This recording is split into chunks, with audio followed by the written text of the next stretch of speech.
friends, welcome to Banking Frontiers. My name is Manoj Agarwal. I'm the group editor for the magazine, for the website, for the videos. Today I have with me a very interesting person, Mr. Nayak from UCO Bank, Mr. Saroj Nayak. He's a general manager for IT and in charge of various IT applications and technologies that are running in the bank, where a lot of modernization is going on. So today we're going to talk to him and find out what are the new interesting things that the bank is doing and how it is going to make a difference for the bank and for its customers. Welcome, Mr. Nayak. Yeah, good morning.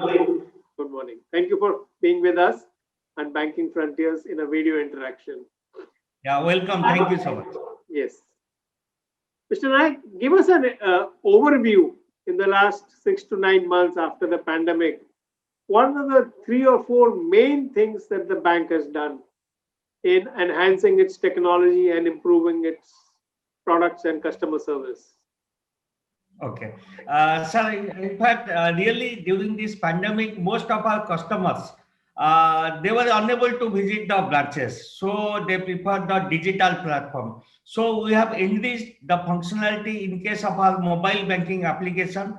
And without visiting the branch, the customer using the video KYC, which we have introduced as per the RBI guidelines, they can open the account. Simply, they have to visit. They have to go to our mobile banking application or the website. Then they will upload their KYC and they will book a slot. And on that particular time, we will call from our call center. We will have a interaction with the customer. Then automatically account will be open and the customer will get a message.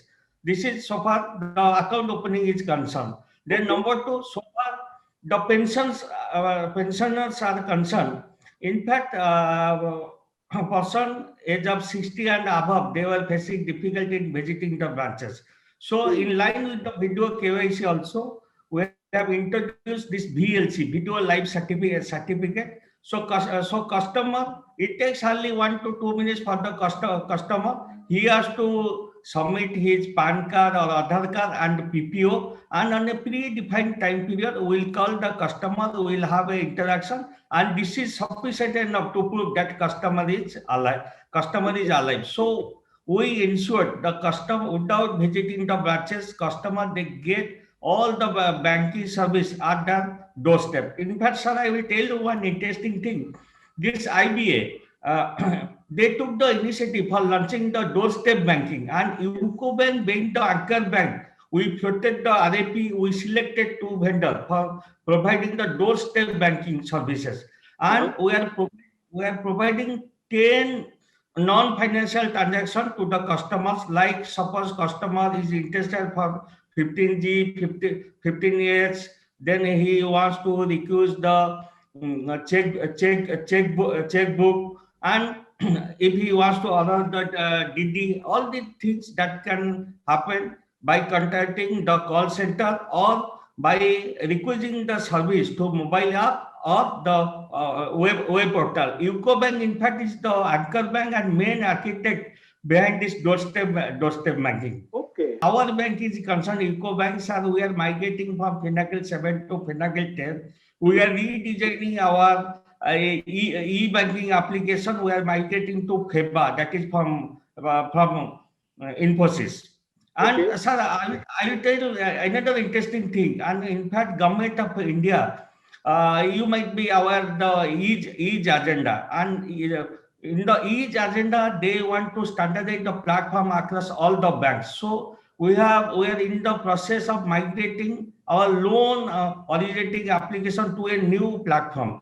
Okay. So there we wish to onboard some fintech companies, like starting from Aadhaar verification, PAN card verification, voter card verification, then identification of property, registration of doctors to be verified. For all these things, we have onboarded fintechs, and we are in the process of implementing that solution. So customer, instead of visiting the branch, they can simply apply for a loan using their mobile app or from our website. In the EASE agenda, there is a concept of dial a loan. Even if giving a missed call also, they can avail this facility. Very interesting. Since you talked about customer calling for various things, how Sir. has your contact center, call center been upgraded or modified for handling all this new increased workload and variety of transactions? I will tell you, during the pandemics, call center that was flooded like anything, and uh, we are proud to say during the pandemic also our call center that was in fully phased operational, and DFS also they were monitoring the call center that should be operational on 24/7 basis, sir. Okay, okay. You did not have any problem for people to reach the call center. Sir, in fact, initially we had some issue, but sir, we gave them some incentive, like we arrange pick up from their residence, then providing pass from the police department, arranging their lodging and putting near in the nearby hotels. All the facilities are we provided, sir. Okay, okay, good. What is it that the bank did to facilitate employees to work from home? How challenging was it, and what Yeah. was the solution overall? In case of work from home, sir, what we do? We are simply extending our perimeter from the core infrastructure to the endpoint. But sir, in that case, we have to secure, or we have to ensure the endpoint security. We asked our employee instead of coming to the office, they should go to the nearby banks, which is nearer to their residence, and from there they can do a remote login and they can carry out the job, sir. Oh, Pandemic, sir, that was not a single, I can say not a single day. Why single day, sir? Not 1 second also our service was down, sir. Uninterrupted okay. services were provided. We ensured our alternative delivery channel that is up and running for 24/7 basis, sir. Very interesting solution. And how big is the IT team overall?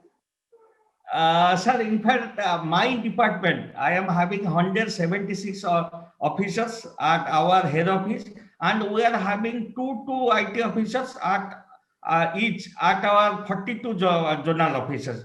So they Okay, are hardcore IT professional. I mean, they are recruited to a stringent process. They are B electronics and communication and MCA. And sir, apart from that, our 50 to 60% hmm. professional officers, they are from the IT background, sir. Oh, wow, that's amazing. Yes, sir. That's quite an interesting statistic. Okay, okay. So, which means that the banks are becoming very attractive to IT professionals, people with IT background. Yes, sir. Sir, in fact, if you see all the latest technology that we are going to implement, and banks also give exposure to the new technology by sending the IT professional to IDRBT, NIBM, Carpel, and by attending various online and on-premises training program also. What about the bank's experiments with, emerging technologies like AI, blockchain, APIs, those kind of technologies? If you see, there are few technology that will influence the banking sector. Number one, fintech, then blockchain. You can tell ki digital media, then AI and machine learning language, public cloud, cyber security. We are having a board approved fintech policy. So through some stringent process, we select the fintechs because at the end of it, data security, that is our prime factor for selection of any fintechs, and we ensure ki they should not vanish overnight. What I Right, mentioned, we have onboarded some fintechs for data aggregator and for KYC verification purpose. And so far, this artificial intelligence is concerned in our bank, we have introduced this UMA, UCO mobile assistance. That is a chatbot type of thing. At the okay, end of it, you should know ki which technology is to be used and why. So we do all the analysis, even if in our mobile banking application, this for this video KYC for face recognition, we use AI and machine learning. Okay. And so far blockchain is concerned, in fact, we are in the experiment stage. I understand some of the banks, they are into blockchain for this trade finance type of thing, fraud detection. But there are certain issue which is to be addressed for so far block is concerned, like negativity on this Bitcoin, then whether the public distributed ledger that can be hacked or not, then guidelines, regular compliance to the regulatory guidelines. And so far the cyber security is concerned, we have floated the RFP for selection a suitable vendor for the CSOC application. One more thing I want to highlight, this cloud infrastructure. In fact, initially most of the banks, they were reluctant to hosting their infrastructure in cloud. I have seen Mighty, they have come out with some standardization. So in fact, so far EcoBank is concerned, we have hosted our email application in cloud, and this doorstep banking application that is on the cloud. On the cloud also we have hosted, and we are in the process of hosting some training materials in the cloud, because at the end of it we have seen so far this cloud is concerned, it is really less expensive, then faster also, and really this is an alternative to an on-premises data storage. So that fear is gone, and gradually, in fact, we have done some VM type of thing and private cloud in our data center. Sooner or later, we are moving to the public cloud for non-transaction type of application. Okay. Also, tell us a little bit about what are you doing about the older technologies? What kind of technologies are you phasing out or planning to phase out and replace with more modern technologies? Sir, in fact, we are phasing out this over a period of time. We are in the process of phasing out the old our loan processing system, because in that processing system, more or less, most of the things that were manual. So we are moving to the modern loan application processing center, and this Finacle also, that is also we are moving to Finacle 10. Then our e-banking application, that was basically a vanilla application. So we are moving to a newer version of this e-banking application, where the customer, they will have uniform experience across all the channels. Then also so far NPA tracking is concerned, we have developed a NPA tracker. So using that NPA tracker, our employees, our staff members, they can monitor the bad asset properly. And in fact, this EWS, early warning signal, that also we have implemented. So right now we are monitoring accounts from 1 crore and above if it is under stress or it requires any additional funding of type of things. How have you managed training of employees on all these newer technologies and applications? Is everything being done online? All this training for not IT people, but the overall bank staff? Employee, he has to in each month he has to undergo certain for certain hour of training program. After that training program is complete, then he has to give a exit test, and mandatorily up to the level of scale 6. That is the exit test. So far circular test. So far circular is concerned. So every month, whatever circular bank issue, bank carries out a test, so that at least the circular issued by the banks, it is populated down below, and there is also very stringent process, that is above 70 marks you will qualify, and it is linked to your performance appraisal report also. Very interesting. Any new applications in HR department because of the COVID or analytics Sir, or something? yeah, sir. In fact, we are having a very good application, that is HRMS package, that is developed in-house, sir. And we are having one internet portal that is called UCO Online, where we have hosted all the training materials, all the PPT, everything, sir. So and in fact we are in the process of procuring a performance management system, sir. What are the kind of applications that the bank develops in-house, and what are the kind of applications that the bank buys ready-made as a package in the last 1 or 2 years? Sir, I will tell you, we are having a very dedicated team of 15 members who developed in-house packages. So far, all the open API as a concern, either developing the API or consuming the API. I will give you a classic example. NESL for digital signing and e-signing, for integration with the GEMS portal, for integration with this doorstep banking and PM, all those things that is developed in-house. These people, they are very much thorough in Java, JSP, Angular, and React, sir.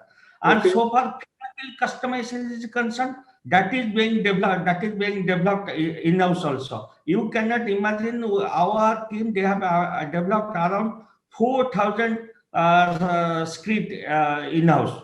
Wow. Tell us the impact of all this technology on customers and on business. Some kind of overview can you give us? You should do banking everywhere, not at the banks. So we ensure all our alternate delivery channel where normally the customer prefer to visit, that is up and running for 24/7 basis. So always we monitor our ATM uptime, ATM hit, and we distribute this RuPay. We popularize the RuPay card also. And we encourage them to use the mobile banking application. What is the impact of technology on the SME business? Without interaction with the branch employee, the SME customer or SME borrower, they can apply for a loan, they can get in principle approval. In fact, we're in the process of developing an app. All their documentation, everything will happen over the net. And document will be generated from our website, and account will be open, and even disbursement will be done online. Okay. What is the bank's thinking in terms of planning for the next financial year? We are having a board who are very tech savvy, and our MD and ED, they always love technology. And our motto is the entire bank that should be, or my entire portfolio that should be in my mobile app. So we are moving in that direction. And in fact, so far the coming financial year is concerned, we are focusing on establishing more passbook printing kiosks at the branches. Then we are also in the process of replacing this ATM with the cash recycler machines, and some of the new technology that also we are going to add by onboarding various fintech companies. How does the security team, the business team, the IT team, how do they collaborate and make sure that security is everywhere? Whenever we procure any product, they carry out the VAPT type of thing. Invariably, this will vulnerability assessment and penetration testing that we do, and the perimeter security, including the router, firewall, switch configuration, they check. And from customer point of view also, we ensure the customer is empowered. How? We have developed some of the application, like we are having a UCO Secure app. So if you are having UCO Secure app, you can either enable or disable all your alternate delivery channel. You can enable your debit card only for either POS or only for the ATM, or you can disable for a limited time period. Very interesting. This app that you described that gives customers all the control sounds very interesting. When was it Yeah. launched? How is the bank making it popular? Sir, in fact, this is as per the RBI directive. This was launched around 6-7 months back. In fact, we had this product 2 to 3 years back, but we have fine-tuned this product. We are popularizing by sending SMS to our customers, giving the advertisement in Facebook, Twitter, and in all social media. Sir. Yeah, out of 28 lakh customers, we have seen around 22 lakh customers, they are having this app. In fact, in the mobile app, this is a inbuilt feature. Oh, And okay. another security aspect I will tell you, we were, I think, the third bank who introduced this UCO cash. That means without using your ATM card, simply from the mobile app, you generate a reference number and PIN, and on daily basis, you can withdraw 10,000 rupees. SME Baroda customers, for them also, we are having a QR code. That means suppose a customer he approaches the bank for any loan. Once the loan is sanctioned, we give them a QR code. So his customer simply he has to scan through the QR. He will scan the QR code, then payment will be made. What are the biggest one or two Yes, sir. projects that the bank has done in payment space? We have seen in our bank from January to December, there are 250% increase in the UPI. And right now we are processing around 15 lakh transactions per day. So customers, they are preferring this RTGS, NEFT, then for small ticket also, they are going to UPI and IMPS. So what has been the growth in all these Jan Dhan accounts in the bank? Has the pandemic made a difference to the growth of those accounts and usage of Yes, those sir. accounts? Yes, sir. In fact, during this pandemic, a lot of Jan Dhan accounts that was opened, because in between also Government of India, they transferred 500 rupees per month for 3 months. And most of the people, they were using this debit cards. And on an average also, Jan Dhan account balance that is in the upward trend. Okay. And any initiative that the bank has done in terms of technology for rural banking or for agri banking? Sir, for rural banking, in fact, we are aggressive for increasing our business correspondence model. And for agriculture, we are in the process of establishing agriculture hub in most of the rural areas. So can you expand on this agricultural hub? Sir, in fact, there is a each agenda in case of agriculture hub. Through technology, this all the loans that should be sanctioned in a defined time period, sir. Okay. So technology will be used for processing it faster. Yeah, processing, and we'll use mobile technology, we'll use tab, all those things. And sir, in fact, while as the Zonal Head of Patna, Bhubaneswar, I visited most of the rural area. Nowadays, Okay. this SHG organization, government, they have given this smartphone to SHG organization also. So people, they are well acquainted using the mobile, which is this will be great revolution. So yeah, in case we think how technology can be used in the rural area, already it is being used, it is popularized, so they will use the technology, sir. That way, I'm happy to see that the financial sector has really developed very robust technologies. Yes, sir. That 99% success rate and reliability and trust is there. Many technologies are not so reliable in many sectors. So this is good about the banking sector. In fact, whatever you mentioned, I'll tell you, every quarter we have to place an agenda in the board mentioning what is the uptime of our ATM, what is the uptime of the UPI they monitor, and in some of the cases, if the downtime is 1%, then they go in depth. That means now board also ensures your technology that is up and running on 24/7 basis. Even if NPCI also they are giving regular report in this regard to our regulator as well as to DFS. So my last question to you is this: from the board's perspective, what are the most interesting questions they are asking you as a CIO, CTO, head of IT? Sir, always board will ask whether we are at par with the industry or not. And in case they give any financial approval, they will see we derive benefit out of it. And they are more interested for the customer convenience. Whenever we deploy any technology, whether customer is deriving any benefit out of this or not, and at the end of it, we should deploy the latest technology without compromising the security and data quality. Very interesting. Very interesting. Thank you, Mr. Nayak, very much for that very interesting conversation.